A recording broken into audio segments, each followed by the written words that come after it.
అందరికీ నమస్తే. రాజకీయం సినిమా గమ్మతి చంద్రాలు వైరల్ అవుతున్న వీడియోలు ఇట్లా తీరు వార్తలతోని మన మైక్ టీం ముచ్చట్లు తయారుగున్నాయి. చలో చూసేద్దాం పండి. అంతకంటే మొదలైతే హెడ్ లైన్స్. గుత్తా సుఖేందర్ రెడ్డి కొడుకు పోతాడట కాంగ్రెస్ లకు. ఎంపీ టికెట్ కోసమే జంపింగ్ అని టాకు. సోను సుద్ పెట్టిండు కూరగాయల దందా. కొత్త బిజినెస్ లా మిగులుతాయి కావచ్చు 1000 దందా. నీళ్లు లేక రైతన్నలకు అవుతుందట కటకట. గోసతోటి పంటకు పెడుతున్నారు మంట.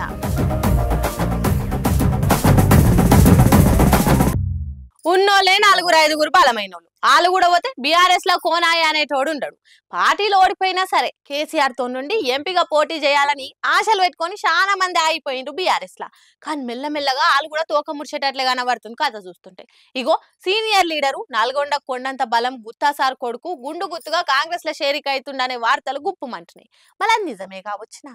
నల్గొండల గులాబీ పార్టీకి ఒకప్పుడు మస్తు పట్టుంటుండే. గుండు గుత్తుగా 12 సీట్లు గెలుచుకునే సత్తా కనబడుతుండే. కానీ పాపం కంచుకోట అసొంటి నల్గొండల కూడా పింకు పార్టీకి మద్దతు ఫిరమైపోయింది. మొన్నటిదాకా ఎమ్మెల్యేగా ఉన్న సైదిరెడ్డి అసొంటి యంగ్ లీడర్లు పార్టీ ఫిరాయించి నల్గొండల నజర్ తలిగిస్తుండ్రు. ఇక ఇప్పుడు మండలి చైర్మన్ గుత్తా సారోల్ ఇంట్లో గులుగుడు షురువైందట. గుత్తా సారోల కొడుకు అమిత్ రెడ్డి సారు నల్గొండ లేదా భువనగిరి ఎంపీ టికెట్ మీద ఆశ పెట్టుకున్నాడు. అయితే ఆ రెండిట్లలో ఒకటి కూడా ఇస్తందుకు బీఆర్ఎస్ హైకమాండ్ రెడీగా లేదు. వేరేటోళ్ళకి ఇప్పటికే మాటిచ్చి పేర్లు కూడా బయటకు చెప్పేశారట. ఎమ్మెల్యే టికెట్ అడిగితే ఎంపీ టికెట్ ఇస్తామని ఆశ పెడతారు. ఇప్పుడేమో ఇది వేరేటోళ్ళకి ఖాయమైందని అంటున్నారు. ఇక పార్టీలో దేనికోసమేముండేది అని అలిగి గులుగుతుండట అమిత్ రెడ్డి సారు. ఎవరు చెప్పినా కూడా ఇంటలేడట. ఇక ఇట్లయితే కాదని కాంగ్రెస్ లో షేరిక అయితందుకు ప్లాన్ వేసుకుందట. సీఎం సారు ముఖ్య సలహాల సారు వేం నరేందర్ రెడ్డితో ములాఖతు కూడా అయ్యిందట అమిత్ రెడ్డి సారు. కాంగ్రెస్ లో షేరిక అయితందుకు సరుకు సామాన్ అంతా తయారు చేసి పెట్టుకుందట. ఇక భువనగిరి ఎంపీ క్యాండిడేట్ గా కాంగ్రెస్ హామీ కూడా ఇచ్చిందట. చూడాలి మరి గుత్తా సార్ ఏమంటాడు.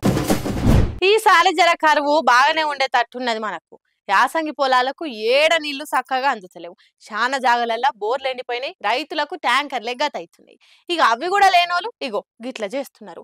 కడుపులో ఉట్టిన బిడ్డ లెక్క చూసుకునే పంటను ఏ దారి లేక గీతీర్ల చేస్తారు. చూస్తుంటేనే గోస అనిపిస్తుంది. ఆ వానదేవుడన్నా ఆదుకుంటే బాగుండుగా. రామచంద్ర ఏం ఘోరం ఇది. కన్న బిడ్డోలే చూసుకునే పంటను కడుపు మండిపోయి ఇట్లా అగ్గంటు పెడుతున్నారు రైతన్నలు. ఎంతలో ఎంత మార్పు వచ్చిందో చూడుర్రి.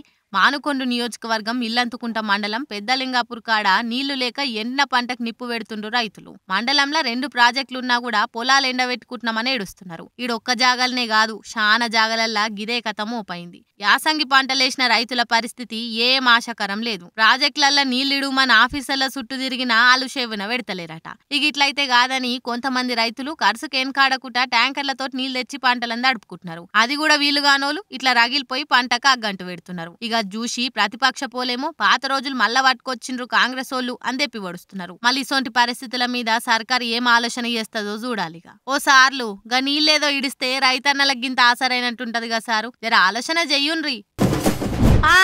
రావాలే కొత్తిమీర పుదీనా పాలకూర పచ్చిమిరపకాయలు.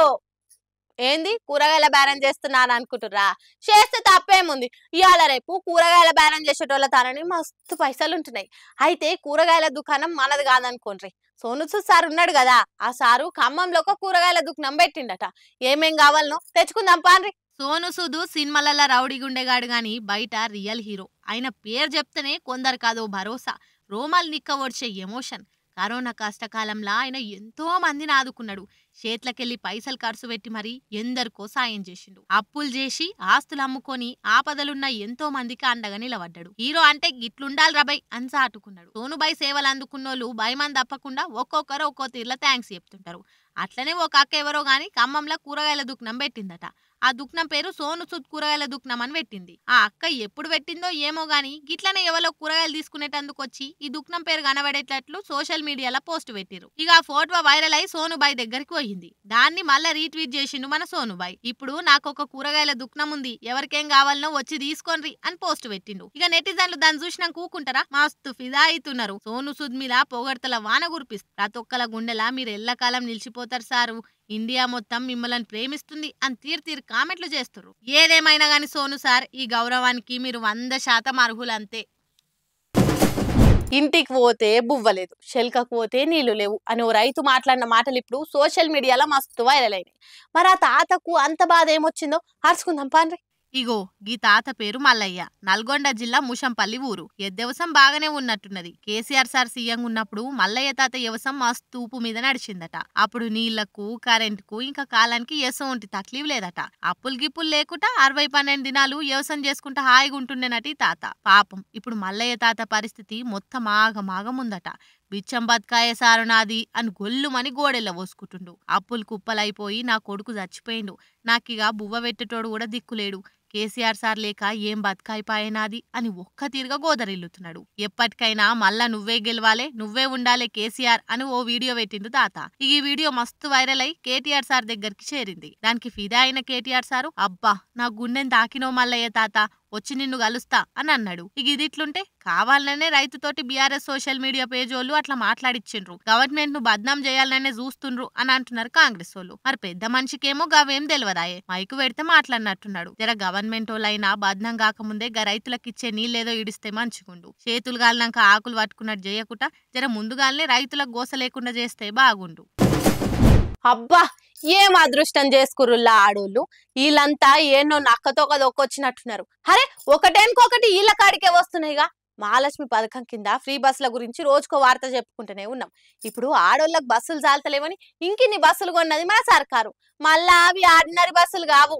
నేను చెప్పుడు కాదు కానీ చూపిస్తాను అడుగురి. కాంగ్రెస్ గవర్నమెంట్ పెట్టిన ఫ్రీ బస్సుల మీద ఎన్ని నిందలేసి పథకం ఆపుదామని చూసినా గానీ ఎవ్వల మాటినని సీతయ్య లెక్క రేవంత్ రెడ్డి సార్ ఆపకుండా నడిపిస్తుండి పథకాన్ని. అయితే బస్సులు చాలక తక్లీఫ్ అవుతుందని ఆడోళ్లు ఫుడ్ బోర్డు మీద నిలబడి మరి మహాలక్ష్మి పథకాన్ని మా సంబరంగా వాడుకుంటారు. అయితే అక్క చెల్లెల కాగం కావద్దని కొత్త మెట్రో ఎలక్ట్రిక్ బస్సులను చాలు చేసింది మన సర్కారు. ఈ బస్సులను డిప్యూటీ సీఎం బట్టి విక్రమార్క, రవాణా శాఖ మంత్రి పొన్నం ప్రభాకర్ కలిసి షురూ చేశారు. మొదలు నెక్లెస్ రోడ్లున్న అంబేద్కర్ బొమ్మ కాడికెళ్లి చాలు చేశారు. ఈ తాప ఆగస్టు వరకు మొత్తం 500 బస్సులను తీసుకొచ్చే ఆలోచనలుందట government. Modern look, comfortable seating తోటి తొలిసారి నాన్ ఏసీ ఎలక్ట్రిక్ మెట్రో బస్సులు హైదరాబాద్ లో తిరగబోతున్నాయి. మళ్ళా ఛార్జీలు ఏమన్నా పిరమా అంటే అది కాదు. ఈ బస్సులల్ల సుత మెట్రో ఎక్స్ప్రెస్ లున్న ఛార్జీలే ఉంటాయట. ఇక అస్సలు ముచ్చట ఏందంటే మహాలక్ష్మి పథకం కింద బస్సులలో ఫ్రీగా ఎట్లా తిరుగుతున్నారో ఇప్పుడు ఈ కొత్త మెట్రో ఎలక్ట్రిక్ బస్సులలో సుతగా అట్లనే తిరగొచ్చు. అటు పర్యావరణం ఖరాబ్ కాకుండా ఇటు బస్సులకు బాధ కాకుండా గీ ఉపాయం చేశారు. అసలే ఎండు కాలం, ఎండ గాబర కాకుండా చల్లగా ఏసీ బస్సుల తిరగొచ్చిగా ఆడోళ్ళంతా. ఇప్పటికే ఆడోళ్ల మీద కుళ్ళుకుంటున్న మగ మహారాజులు ఇప్పుడు ఈ ముచ్చట కూడా ఎరికయ్యేసరికి అబ్బా ఏం అదృష్టం రా ఆడోళ్ళది అని కొందరంటే, వీళ్ళు మామూలు బస్సులనే ఇడుస్తలేరు, ఇంకేసీ బస్సులు అయితే ఆగుతారా అని ఇంకొందరు తీరుగా మాట్లాడుకుంటారు. ఆడోళ్ళకి తక్లీఫ్ కావద్దని సర్కార్ అయితే ఇంత మంచి ఆలోచన చేసింది. ఇక దీన్ని మన ఆడవిల్లలు ఎట్లా వాడతారో చూడాలి. అరే నాయన ఈ ట్రోల్స్ చేయవట్కే పాపం గీతాంజలి పానం పోయిందిరా అయ్యా అంటే ఏమో మాకు నమ్మకం లేదంటారేంది. పాపం ఏం తెలియని సంటి పోరగాలు చెప్తున్నారు మా మమ్మీ పానం తీసింది ట్రోల్సే అని. ఒకరేమో నమ్మకం లేదంటారు, ఇంకొకరేమో కావాలనే చేపించిండ్రు అని అంటారు. పేదోళ్ళ పానాలంటే అంత అగ్వగా అనిపిస్తున్నాయి ఆ లీడర్లకు. అసలు మనిషి పానం అంటే గంత అల్కగా అయిపోయింది. వాళ్ళ ఇంటోళ్ళకు కూడా గిట్లనే అయితే ఊకుంటారా చెప్పు. ఈ ఇంటర్నెట్ వచ్చిన కాడ నుంచి పనిలేని వాళ్ళ సంఖ్య పెరిగిపోతుంది. తెలుగుంటే ఇంటర్నెట్ ను వాడుకుని ఎంతో ఎత్తుకెదగొచ్చు, కానీ అట్లా చెయ్యరు. వాళ్ళకేం కావాలంటే టైం పాస్. ఎవరేం చేస్తారు, ఎవరిని ఎట్లా బద్నాం చేయాలనే కాన్సెప్ట్ ను దిమాక్లో పెట్టుకుని అడ్డమైన పోస్టులన్నీ పెడుతుంటారు. పాపం ఇట్లనే ఏపీలా గీతాంజలి అనేట ఆమె పానం పోయింది. రోల్తోనే ఆమె పానం పోయిందిరా సామి అని లోకమంతా కోడాయి కూస్తున్నా కొందరికి కనబడతలేదు. ఆమె మైండ్ వీకు, ఆమె ఆలోచన తప్పు అని ఏదేదో దిమాక్ లేని మాటలు మాట్లాడి వాళ్ళు చేసింది కరెక్టే అన్నట్లు కవరింగ్లు ఇస్తుండ్రు. వాళ్ళకు టీడీపీ జనసేన సపోర్టింగ్ చేసుడు ఇంకా ఘోరం. ఇక ఇది ఇట్లుంటే అధికార వైసీపీలు కూడా అలా బుద్ధి పోనిచ్చుకుంటలేరు. ఇంత ఘోరం జరిగిందని నెత్తినోరు కొట్టుకుంటుంటే పరిహారం ఇస్తున్నాం కదా అని గీతాంజలిని ఓట్ బ్యాంక్ గా మలుచుకుందామని చూస్తుండ్రు. ఆడోళ్ళంతా బాధపడే విషయము గీతాంజలి సూసైడ్. వచ్చిన ఇంటి పట్టాను సంతోషంతో మీడియాకు చూపించుడే ఆమె చేసిన తప్ప. మీ రాజకీయ ఫాయిదాల కోసం పాపం ఆమె గురించి ఘోరంగా ట్రోల్ చేస్తారా, వల్గర్ భాషతోటి టార్చర్ పెట్టి చంపేస్తారా. పేరుకేమో అందరిది బిల్డపే. మహిళలను గౌరవించే దేశం మన్ను మశానం అని ఏదేదో కథలు చెప్తుంటారు. ఏందయ్యా మరిది ఇదేనా ఈ పుణ్యదేశంలో ఆడోళ్ళకిస్తున్న గౌరవం అని క్వశ్చన్ చేసేటోడు ఉంటే బాగుండు కథ. ఏం చేస్తాం, అసొంటోళ్ళు ఎవ్వరు లేకపాయే. 7 ఎలక్షన్లు ఉంటే ఆడ హల్చల్ చేసి పాలిటిక్స్ ను రక్తి కట్టిస్తాడు పాల్సారు. అందరు ఆయనను కామెడీ కింద చూస్తారు గాని పాల్సార్ అంత సీరియస్ లీడర్ ఇంకెవ్వరు లేరు. తెలంగాణలో అధికారం మాదే అని ఊరూర తిరిగి ఊదరగొట్టిన పాల్సారు ఇప్పుడు ఏపీలో ఏకదం కిరాక్ పాలిటిక్స్ చేస్తున్నాడు. ముద్రగడ పద్మనాభం అసొంటి కాప్ సంఘం లీడర్లంతా ప్రజాశాంతి పార్టీల చేరిక కావాలని పిలుపునిస్తుండు. ఎలక్షన్లంటేనే కులాల కూటములు వర్గాల గ్రూపులు బయటికి వస్తాయి. మా కులపోలు మా వర్గపోలు అనుకుంటా ఒయ్యాలు ముక్కుంటారు. అట్లిప్పుడు ఏపీలా కాపు సంఘాలు ఎంబడి పడుతున్నారు అన్ని పార్టీలు. మొదలు వాళ్ళంతా పవనాల్ సార్ ఎంట పడ్డారు. ఆయన మీదనే నమ్మకం పెట్టుకొని ఉన్నారు. ఇక పవన్ సార్ పోయి బాబు సార్ పక్కకు నిలబడుతోని కథ మొత్తం ఉల్టా పల్టా అయ్యింది. ఇక కాపు సంఘ పోలంతా పోయి జగన్ సార్ దిక్కు మళ్ళిండ్రు. ఇక ఇప్పుడు పాల్ సార్ దాన్ని కోట్ చేసి క్వశ్చన్ల మీద క్వశ్చన్లు వేస్తున్నాడు. ఉంటే గింటే మా సైడ్ ఉండాలి గాని ఆడికిడికి ఎందుకు పోతారు అని నిలదీస్తున్నాడు. అందుకే కాపు సంఘం పెద్ద లీడరు ముద్రగడ సారుకు ఓ బంపర్ ఆఫర్ ఇచ్చిండు. ఆయన వెనక ముందేదో ఆలోచించకుండా డైరెక్ట్ గా వచ్చి ప్రజాశాంతి పార్టీల చేరిక కావాలన్నట. 1-2 రోజులు ఆలోచించుకుంటందుకు కూడా టైం ఇచ్చిండు. ఇక ఇదిట్లుంటే హల్చల్మే గూడాలనుకుంటా పాల్ సార్ చంద్రాల్ సారోళ్ళ ఇంటి ముంగట్ పోయి లొల్లి పెట్టిన ముచ్చట తెలిసిందే కదా. చంద్రన్న పాలన లేదు, రాజన్న పాలన లేదు, పాలు రావాలే పాలన మారాలే అని ఆయనకు ఆయన్నే సొంతంగా ప్రకటించుకుండు. చంద్రాలు ఏం చేసిండని ఆయన కోట్లేద్దాం అనుకుంటారు. ఆయన పాలన ఎట్లుందో చూసి విసిగిపోయినరట.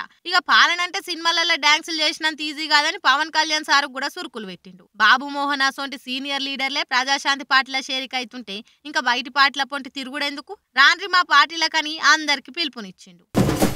కోడి కత్తికి పదునులేదనుకుంటుర్రా? తుమ్మకాయలు కోసే కమ్మ కత్తి లెక్కుందని లైట్ తీసుకుంటుర్రా? తుప్పు పట్టిందని తుస్సుకత్తి అనుకోకుండ్రి. ఇగో అని చేస్తే ఆయుధమై ఎలక్షన్లో కూడా పోటీ చేస్తది. సతాయిస్తే సమరానికి శంఖ ముదుతుందట.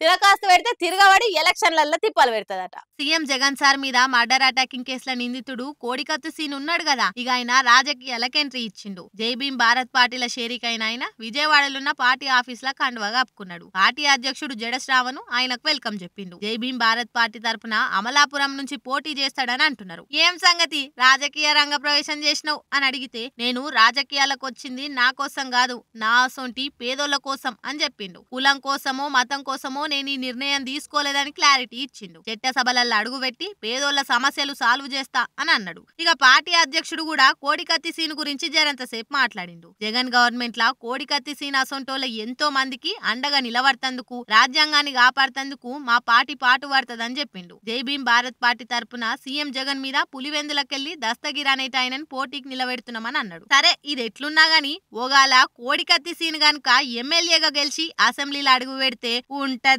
చూడు. త్యాగానికి అంగి పాయింట్ వేస్తే కనిపించే 6 అడుగుల రూపమే పవన్ కళ్యాణ్ సారు. ఆయన త్యాగం ముందు కన్నుని త్యాగం కూడా చిన్నది. పాపం ముఖ్యమంత్రి కావాల్సినోడు త్యాగం అనే ఒక్క మాట కోసం చంద్రాల్ సార్తో కలిసి పనిచేసుడు కోసం త్యాగాలు చేసుకుంటా పోతూనే ఉన్నాడు. చరిత్ర పేజీలలో ఎక్కేదాకా ఇట్లా చేసుకుంటా పోతూనే ఉంటాడు కావచ్చు. ఇప్పుడు ముచ్చట ఏందంటే పవర్ స్టార్ రాన్ సాక్రిఫైస్ స్టార్ అయ్యేటట్లున్నాడుగా. నిజంగా పవన్ సార్ కు సీట్లు అడుగుడు, అధికారం అడుగుడు తెలివై. సార్ కు తెలిసిందల్లా త్యాగం చేసుడు. పోయినా సరే పార్టీ అధికారంలోకి వచ్చే ఛాన్స్ ఉన్నా ఇప్పుడే తొందర ఎందుకని సైలెంట్ గుండా అట్లా అధికారాన్ని త్యాగం చేసిండు. ఆయన త్యాగంతో గెలిచిన వైసీపీని గద్దెదించాలని గట్టిగా సపోర్ట్ చేసుడుతోని ఈసారి ఖచ్చితంగా సీఎం అయ్యేటట్లే ఉండని అందరూ అనుకుంటారు. కానీ అందరూ అనుకున్నట్లు చేస్తే ఆయన పీకే ఎందుకు అవుతాడు? జనాలు పెట్టుకున్న ఆశల్ని అడిగి ఆశలు చేసి, కార్యకర్తలు పెంచుకున్న అంచనాల్ని పటాపంచలు చేసి, లీడర్లు వేసుకున్న లెక్కలను తొక్కి పడేసి త్యాగాలు చేసుకుంటా పోతుండు. మనకు అధికారం ముఖ్యం కాదు, ఆంధ్ర ప్రజలే ముఖ్యం అనుకుని బాబు సార్ చేతిలో త్యాగాల లిస్టును పెట్టిన పవన్ సారు ఇప్పుడు ఇంకో త్యాగం కూడా చేసిండు. ఇప్పటిదాకా బాబు సార్ కోసం త్యాగం చేసిన ఆయన ఇప్పుడు బీజేపీ కోసం ఎప్పటికీ మర్చిపోలేని త్యాగం చేసిండు. బీజేపీ జనసేన సీట్ల పంపకాలల్లో టీడీపీకి 144 అసెంబ్లీ సీట్లు, 17 ఎంపీ సీట్లు ఇచ్చిండు. బీజేపీకి జనసేన కలిపి 31 అసెంబ్లీ, 8 ఎంపీ సీట్లు ఇచ్చిండు. అయితే అందులో 10 అసెంబ్లీ సీట్లలో బీజేపీ పోటీ చేస్తదట, 6 ఎంపీ సీట్లలో పోటీ చేస్తదంట. అంటే పవన్ సార్ కు మిగిలిన 21 అసెంబ్లీ, 2 ఎంపీ సీట్లు మాత్రమే. మొదలు పవన్ సార్ కు 25 సీట్లు ఇచ్చిండు బాబు సారు. అందరూ పావల అనేసరికి అందులోకెళ్ళి 1 తగ్గించిండు. అందులోకెళ్ళి కూడా ఇప్పుడు బీజేపీకి 3 తగ్గించుకొని త్యాగాల త్యాగరాజుగా ఏపీ పొలిటికల్ చరిత్రలో నిలిచిపోయిండు. ఏందో ఏమో. నేను వాటికొచ్చిన ముచ్చట్లు ఎట్లున్నాయో ఇంకిన్ని ముచ్చట్లతో మళ్ళా కలుద్దాం. అప్పటిదాకా చూస్తూనే ఉండదు మన మైక్ టీవీ ముచ్చట్లు. ఏమంటున్నా